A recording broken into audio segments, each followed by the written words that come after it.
بن مالک رضی اللہ عنہ قال قال النبی صلی اللہ تعالی علیہ وسلم لأبی ان اللہ امرنی ان اقرأ علیک لم یکن الذین کفروا قال وسمانی قال نعم فبکا۔ اللہ اکبر۔ امام بخاری رحمۃ اللہ تعالی علیہ نے کتاب المناقب میں حضرت سیدنا ابی بن کعب سید الانصار رضی اللہ عنہ کی منقبت میں یہ حدیث مبارک جو میں نے تلاوت کی ہے آپ نے سنی، امام بخاری نے اسے نقل فرمایا۔ اس مناسبت سے ہم یہ چاہیں گے کہ حضرت ابی بن کعب رضی اللہ عنہ کے احوال شریفہ اور ان کے حالات مبارکہ آپ کی خدمت میں پیش کیے جائیں۔ نام مبارک ابی ہے اور لقب ہے سید القراء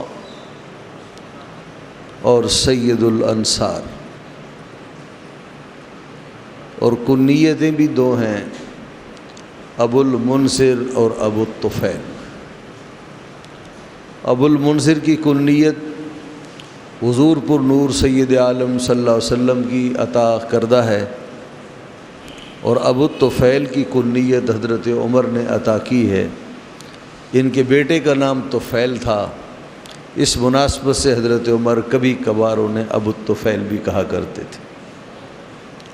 دو لقبوں والے اور دو مبارک کنیت والے بزرگ حضرت ابی بن کعب ہیں۔ یہ بھی قدیم الاسلام بزرگ ہیں۔ حضور اکرم سید عالم صلی اللہ علیہ وسلم مدینہ طیبہ ابھی ہجرت فرما نہیں ہوئے تھے، تو آپ انصار کی ایک جماعت کے ساتھ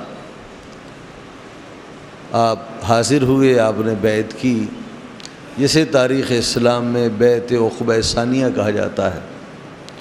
اس میں شامل لوگوں میں آپ شامل تھے۔ یوں قدیم الاسلام ہے۔ قد مبارک درمیانہ ہے،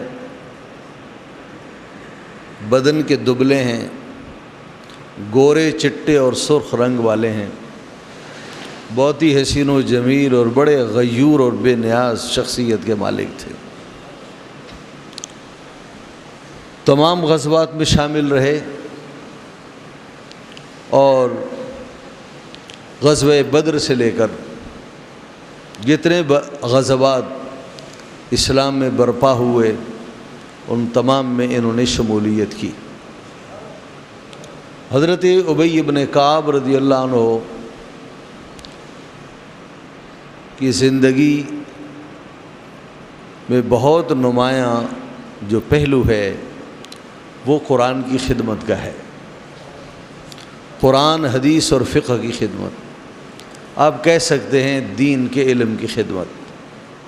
یہ ان کی زندگی کا ایک خاص رنگ تھا، اور ان کی زندگی کا ایک خاص پہلو تھا جو ان کی شخصیات کے تمام پہلوؤں پر حاوی تھا۔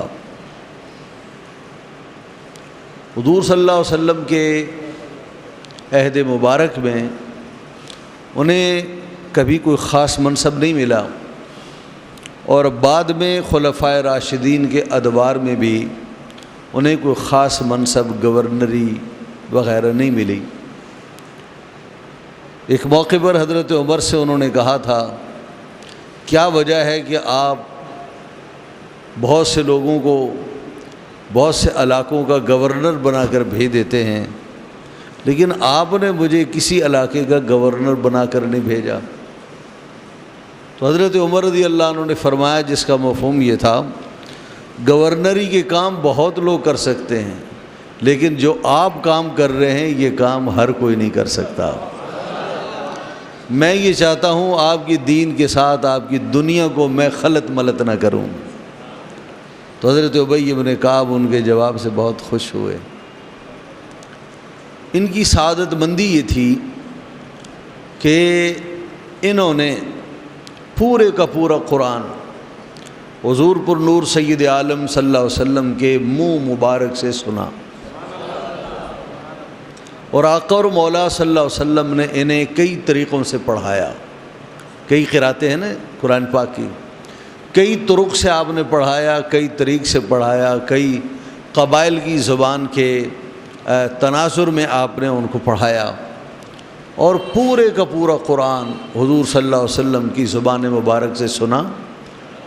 اور ان کی سعادت مندی یہ بھی ہے کہ یہ ان 5 بڑے صحابہ میں شامل ہوتے ہیں کہ جن صحابہ نے حضور صلی اللہ علیہ وسلم کی حیات طیبہ میں پورا اور مکمل قرآن پاک حفظ کر لیا تھا۔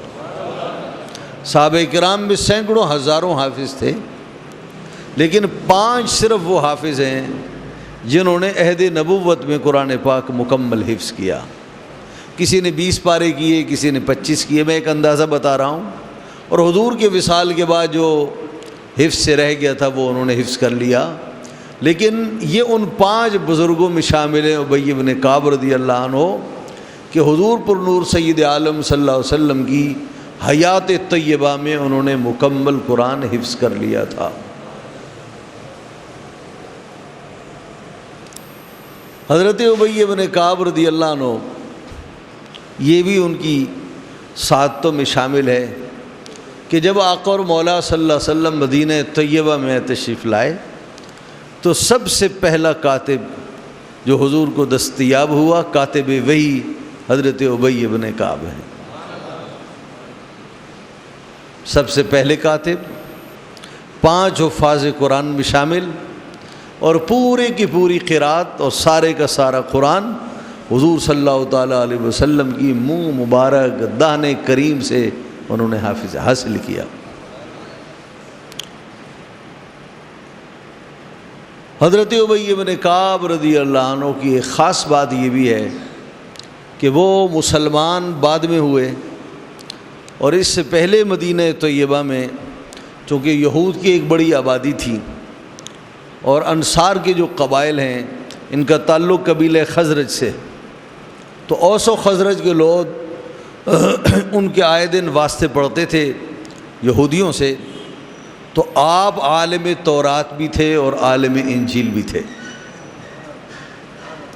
حضرت ابی بن کعب رضی اللہ عنہ کو قرآن کریم پر بڑا عبور تھا، اور قرآن کریم سے خاص تعلق خاطر تھا۔ وہ قرآن پاک کو فقط یاد نہیں کرتے تھے، قرآن پاک کا صرف رٹا نہیں لگاتے تھے، قرآن پاک کا صرف دور نہیں فرمایا کرتے تھے، بلکہ قرآن کریم میں تدبر اور تفکر سے کام لیا کرتے تھے، غور و خوض سے کام لیا کرتے تھے۔ آپ دیکھ لیجئے، اس کی ایک مثال سے یہ معاملہ کھل جائے گا۔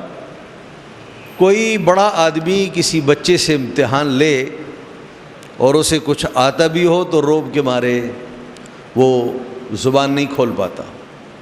حضور صلی اللہ علیہ وسلم نے، آپ نے یہ بارہا سنا، ایک موقع پر ارشاد فرمایا، جنگل میں ایک درخت ہے جو مسلمان کی شان کے بہت قریب ہے، بتاؤ وہ درخت کون سا ہے؟ صحابہ کرام فرماتے ہیں ہمارے اذان جنگلات کی طرف دوڑے کہ وہ کون سا درخت ہو سکتا ہے جو مسلمان کے مشابہ ہو اور مسلمان کے مماثل ہو۔